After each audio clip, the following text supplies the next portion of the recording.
Ceci est un livre audio autogénéré par Google. Introduction, faire progresser tous les élèves. Ce livre s'adresse en premier lieu aux professeurs mais aussi aux cadres, personnels de direction, inspecteurs, et aux formateurs ayant à cœur d'assurer la réussite de tous les élèves par un apprentissage durable. Ces 4 parties abordent les enjeux présents de l'enseignement. Il met en lumière les évolutions possibles en montrant des exemples réalistes et en proposant une réflexion pédagogique qui s'appuie sur des recherches actuelles. Professeurs en collège, nous animons également des stages dans nos disciplines et d'autres de pédagogie générale. Nous nous déplaçons souvent dans les établissements scolaires de notre académie, à la rencontre de collègues désireux de faire évoluer leurs pratiques pédagogiques. Le stage commence alors par un temps pendant lequel chacun formule ses questions par rapport à une problématique, par exemple, accompagner les élèves, une équipe pour évaluer les acquis des élèves, travailler en développant les compétences transversales, la communication, un outil de pédagogie et d'autorité, ou encore pédagogie différenciée et compétences des élèves. Depuis notre premier ouvrage, nous avons expérimenté de nouvelles idées avec nos élèves mais aussi dans les formations que nous animons. Reprenant quelques points forts, comme les tâches complexes et l'évaluation par échelle descriptive, ce livre veut aussi montrer qu'il est possible de faire progresser chacun sans nuire aux très bons élèves, d'être exigeant pour tout en travaillant dans un climat de classe serein. L'organisation à mettre en place demande certes un peu de lâcher prise de la part du professeur, mais celui-ci reste bien le maître à bord. S'appuyant sur la loi de 2013, les textes officiels ont imposé pour la rentrée 2016 des changements importants. Cette réforme a été présentée comme systémique et globale pour la scolarité obligatoire. Même si les rentrées de 2017 et 2018 ont vu s'assouplir les contraintes, des efforts ont été faits pour former l'ensemble des personnels en demandant encore et toujours une évolution des pratiques professionnelles. Le but est d'accueillir et de faire progresser chacun de nos élèves dans la maîtrise des fondamentaux, mais aussi sur celle du socle commun. Une grande partie des collègues se posent encore des questions. Ces questions et pistes de réponse seront développées sans dogmatisme dans les différentes parties de ce livre. Dans la première partie, nous verrons comment on peut accompagner tous les élèves dans leurs apprentissages, en particulier par la différenciation et la diversification. Nous constatons que l'on peut aller jusqu'à une personnalisation des parcours. Auparavant, il a paru important de questionner l'apprendre du côté de l'élève, mais aussi la mise en apprentissage du côté de l'enseignant. Dans la deuxième partie, nous donnerons des exemples variés de situations et des outils à fabriquer avec les élèves pour leur apprendre à mobiliser leurs acquis. Nous retrouvons ici le deuxième temps de l'apprentissage, mobiliser des ressources sur des tâches complexes. Celles-ci permettent d'articuler l'apprentissage des connaissances et leur mobilisation dans un contexte concret. Elles se travaillent en définissant des priorités et des contenus en équipe.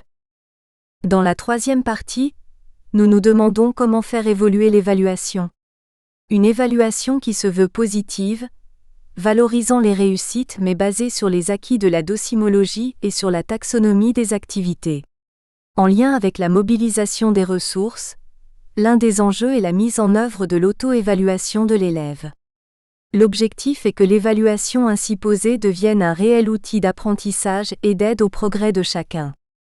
Dans une dernière partie, nous proposons de renforcer l'effet des pédagogies en installant dans les classes et ailleurs un climat scolaire plus efficace.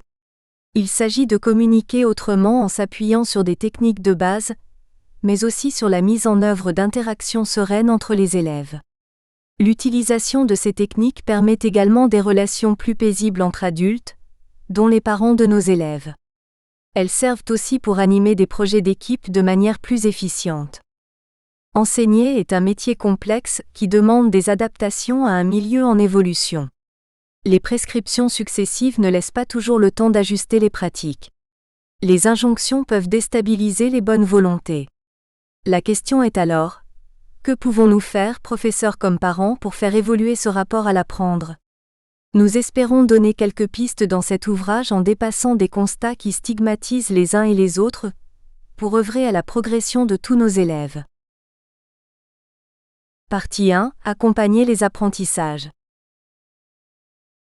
Introduction, Nintendo à l'école. L'effet Nintendo a été présenté par Danny Lavo, de l'Université d'Ottawa en 2004. Avez-vous déjà joué sur une console de jeu? Passé les premières difficultés à comprendre ce qu'il faut faire et comment ça fonctionne, on s'amuse très vite et on devient accro sans le voir venir. Qu'est-ce qui explique cette accoutumance? Le passage après une partie réussie à une nouvelle partie, un peu plus difficile mais pas trop, un niveau au-dessus, dans laquelle on peut réutiliser les connaissances et les habiletés déjà acquises, on va repasser dans certains lieux déjà visités au niveau inférieur. Voilà qui nous rassure, qui nous permet d'avancer vers de nouveaux lieux à découvrir et maîtriser. C'est extrêmement motivant. Le jeu est conçu pour que les parties soient toutes gagnantes, mais la solution n'est pas donnée, il faut bien la gagner par ses efforts, ses essais, sa persévérance. Cette partie-ci gagnée, on va encore passer à un niveau supérieur. Et ainsi de suite car les concepteurs ont prévu davantage que les niveaux assez bien, bien, très bien. D'autre part, personne ne nous demande de passer directement du niveau 1 apprenti au niveau 10 maître du monde. On peut prendre son temps, recommencer en cas de fausse manœuvre et ou d'échec. Il n'y a pas de compte à rendre, on joue seul mais des communautés de joueurs existent auxquelles on peut poser des questions, demander des conseils. Quel rapport entre les jeux vidéo, l'école, les apprentissages? À quelles occasions? L'école propose-t-elle des apprentissages lents et progressifs adaptés à chaque élève? Quand est-il possible à celui-ci de choisir son point de départ, son rythme d'entraînement, sa marge de progression, son but? Soit tout le temps, soit jamais. Et si ce n'était jamais? Et si à l'école, l'élève ne pouvait jamais déterminer ses apprentissages, se fixer des buts? Sans détermination, sans autodétermination, peut-il y avoir des progrès? Certes. Tous les enfants ont envie de grandir, de faire plaisir à leurs proches voire à leurs enseignants.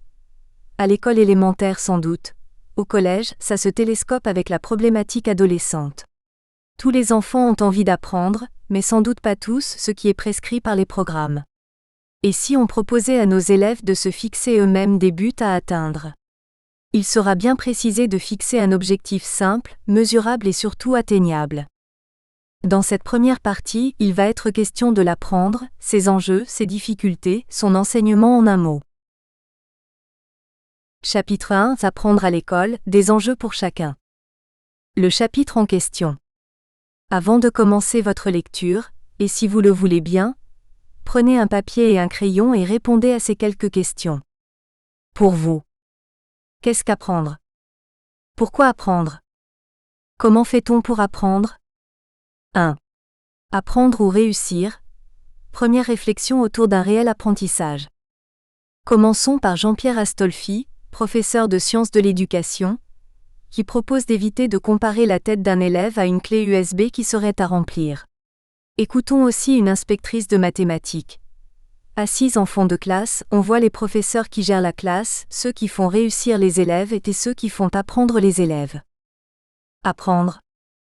Les deux notions de réussite et d'apprentissage sont-elles si distinctes pour tous les professeurs? La réussite de la tâche est-elle un indice suffisant de l'apprentissage? Un certain nombre de chercheurs, issus de différentes branches, se sont penchés sur la définition et les conditions de l'apprendre. Des opérations mentales de Piaget jusqu'aux neurosciences cognitivistes, en passant par le socio-constructivisme de Vygotsky et Brunner, les modèles du fonctionnement de l'apprentissage se suivent sans toujours se recouvrir. Nous adoptons la définition proposée par Charles Hadji, professeur émérite de sciences de l'éducation.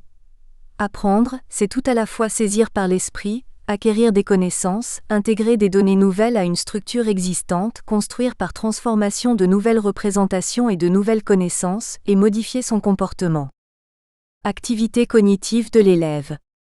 Le passage par l'activité cognitive de l'élève fait consensus.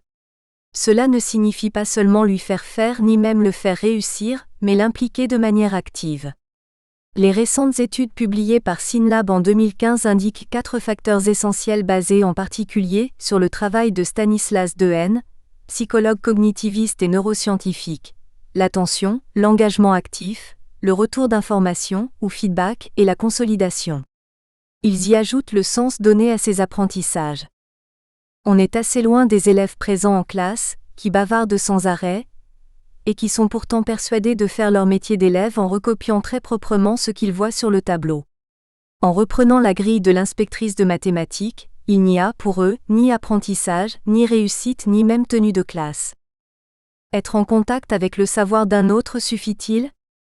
Pour Michel Saintonge, chercheur québécois, le problème est sûrement plus complexe qu'il n'y paraît au premier abord. Il nous propose de ne pas confondre enseigner avec dire, expliquer, énoncer, proclamer. Il apparaît clairement que l'acquisition du savoir ne se fait pas par simple contact avec le savoir d'un autre. Pour lui, l'apprentissage doit être suscité et la réflexion pédagogique doit porter sur l'organisation et les processus de guidage des apprentissages. La démarche d'auto-socio-construction. La démarche d'auto-socio-construction du GFEN, Groupe français d'éducation nouvelle, propose de s'appuyer sur la confrontation élève-élève. Les interactions langagières obligent à la clarification de sa propre pensée pour argumenter mais aussi à saisir le sens de ce que dit l'autre et permettre de s'en nourrir pour avancer dans la conceptualisation. Voilà une première idée. Articuler les temps de travail individuels, en duel, et en petits groupes avec un passage par la plénière quand il s'agira de poser le problème et d'institutionnaliser le savoir. Résister aux automatismes. Olivier Houdet, professeur de psychologie du développement, complète par « Apprendre, c'est résister aux automatismes, inhiber l'instinct ». Il donne un exemple en orthographe où il s'agit d'inhiber l'accord avec le mot le plus proche dans des phrases comme « je les mange ». Il propose des formations permettant un recul réflexif en analysant des erreurs avec le prisme des 3 systèmes qu'il définit, Blog 1. Quels automatismes ? Quelles règles logiques par rapport au programme ? Comment exercer sur ces cas précis l'apprentissage de l'inhibition des automatismes. Dans un article de La Recherche, il se montre cependant conscient de l'écart entre le laboratoire et la classe. Créer le désir durable d'actualisation. Revenons à nos incorrigibles bavards en classe. Au-delà du questionnement sur qu'est-ce qu'apprendre, ces élèves nous interrogent sur la manière de susciter le désir d'apprendre tout au long de la vie.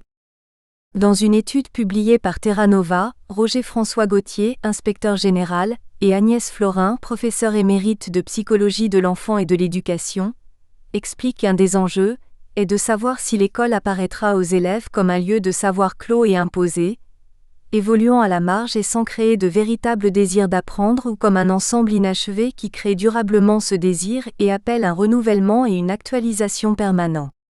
L'enjeu est grand. 2. Enseigner pour qu'ils apprennent, poursuite des réflexions.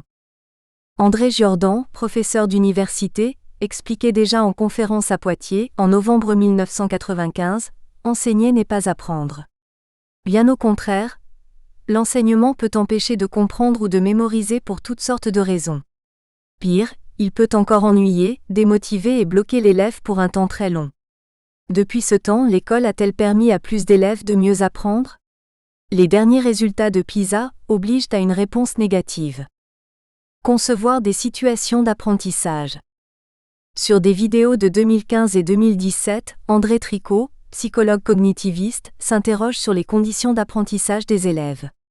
Il fait part de la recherche menée par Shi et Willy, États-Unis, en 2014. Elle propose une grille de lecture hiérarchisée de l'apprentissage selon les niveaux d'engagement et d'attention des élèves, décrite ici de manière très schématique. Dans le niveau 1, ils reçoivent de manière attentive. Dans le niveau 2, ils sont en activité au sens physique.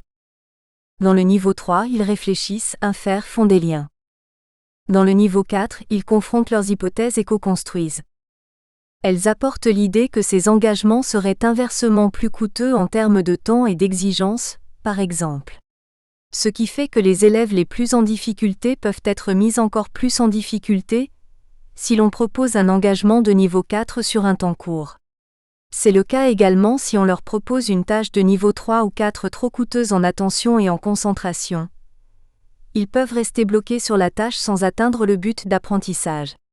Or, les apprentissages scolaires sont spécifiques.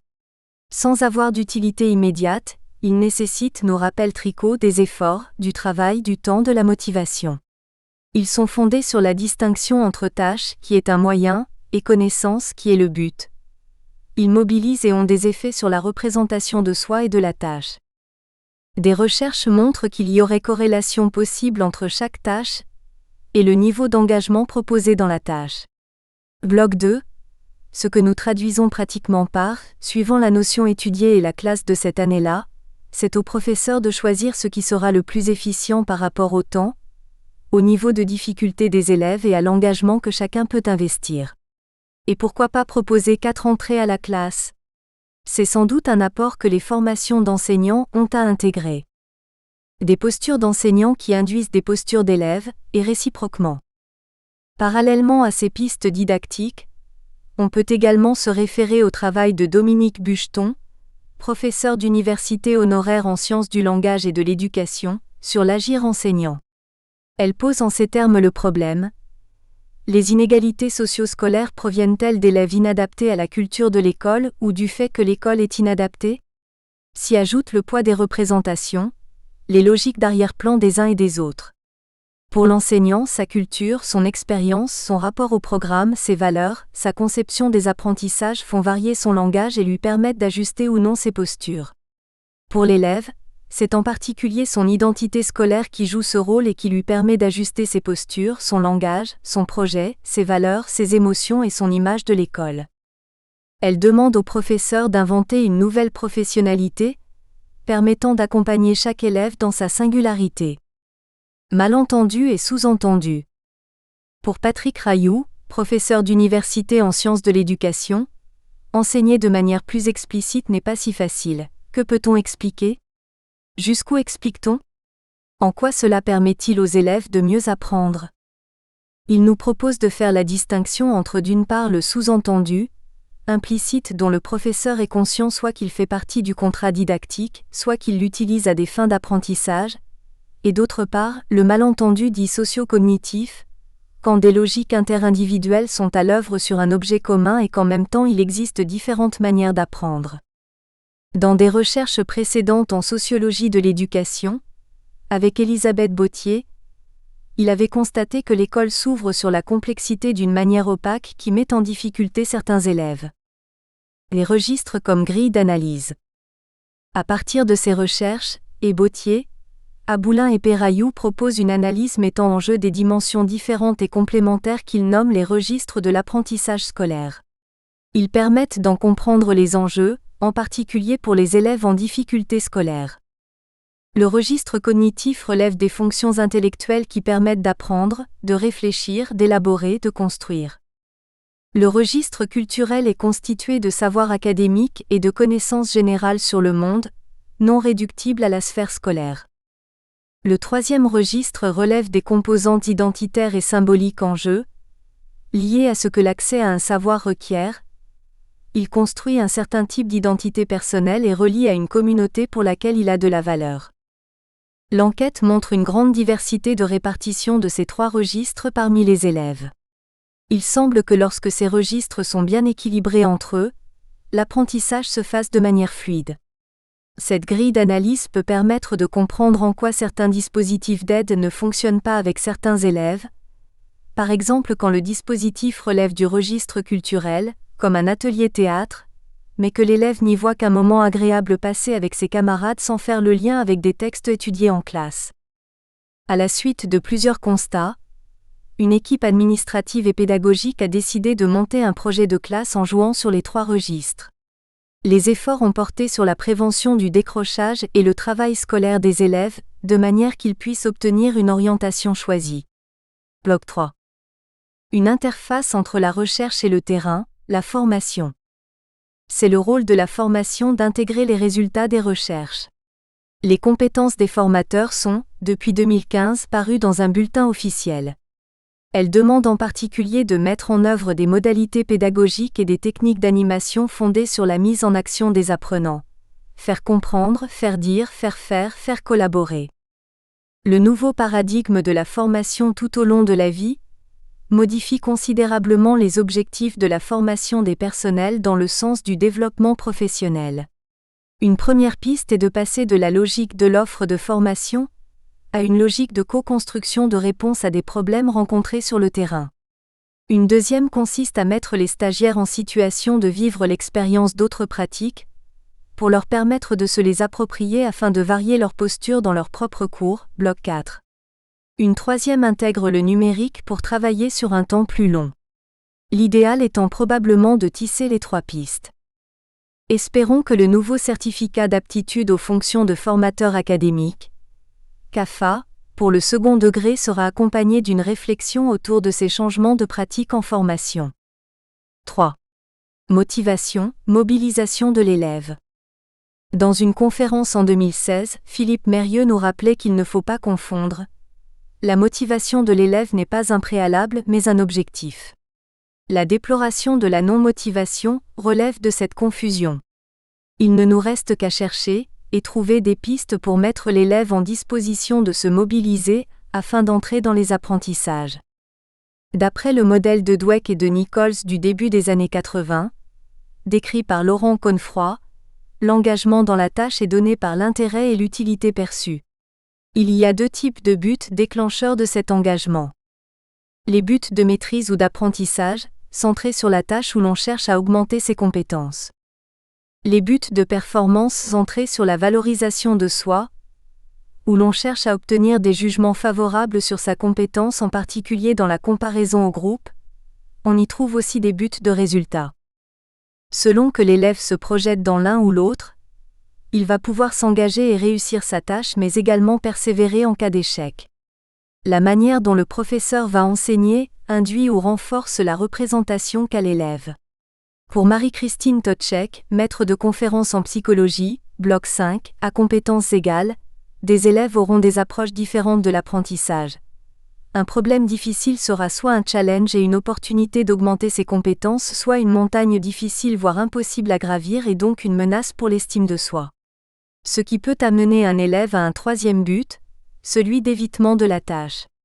On pense à l'élève qui rend une copie blanche pour éviter d'être confronté à un jugement défavorable. Roland Viau, enseignant-chercheur en pédagogie, indique qu'au-delà du fait de donner le plus souvent possible un choix aux élèves, les déterminants de la motivation sont la perception de soi. L'élève essaye de développer une image positive de lui, l'entourage familial est souvent déterminant dans cette construction. La perception de la valeur de la tâche.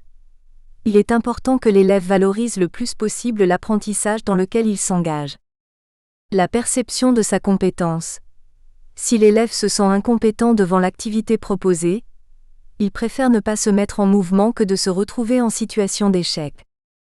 La perception de la contrôlabilité, terme québécois, l'élève sent qu'il peut exercer un pouvoir de contrôle sur l'activité.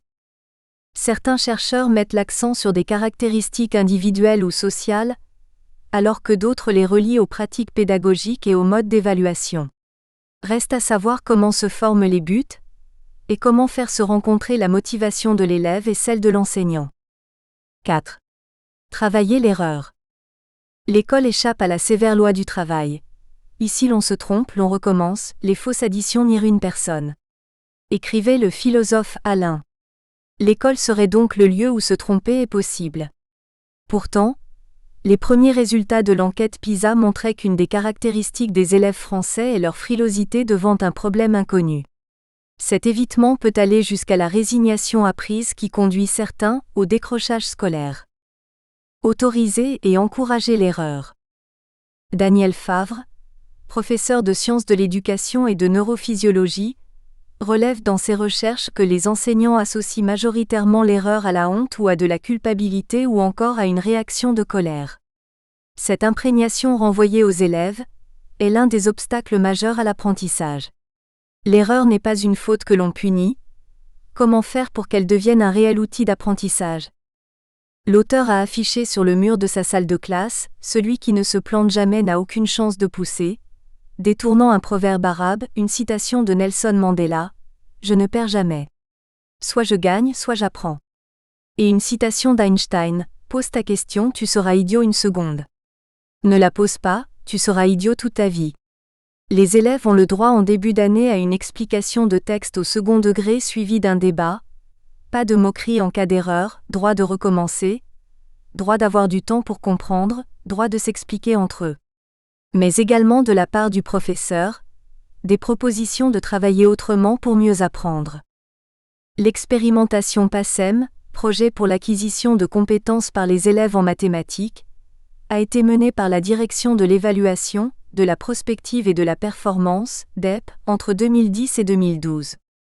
Il s'agissait pour les enseignants de connaître les difficultés de leurs élèves par un test de début d'année.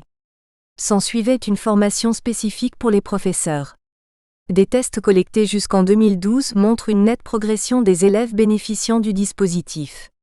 Il a été généralisé pour la formation des professeurs de CM1 et CM2 en 2016 à 2017.